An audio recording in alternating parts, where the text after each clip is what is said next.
L'italiano è nato dal latino volgare, che era la forma del latino parlata quotidianamente dall'antica popolazione del Lazio, la regione in cui si trova Roma, e poi diffusa in tutto l'impero romano. Dopo la caduta dell'impero romano nel V secolo, le varie regioni dell'Italia iniziarono a sviluppare i propri dialetti e lingue, in gran parte basati sul latino volgare ma influenzati anche dalle lingue dei popoli germanici, arabi, normanni e altri che hanno invaso o commerciato con l'Italia durante il Medioevo. Tuttavia, la lingua che oggi conosciamo come italiano non ha iniziato a svilupparsi veramente fino al Rinascimento, quando poeti e scrittori come Dante Alighieri, Francesco Petrarca e Giovanni Boccaccio iniziarono a scrivere in un dialetto toscano prestigioso che chiamarono volgare.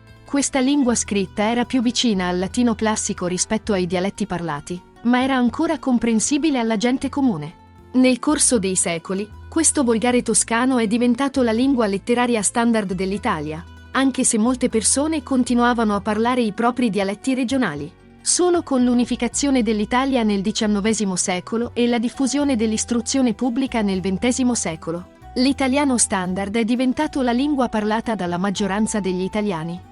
In breve, l'italiano è una lingua romanza perché deriva dal latino, ma ha subito molte influenze e cambiamenti nel corso dei secoli.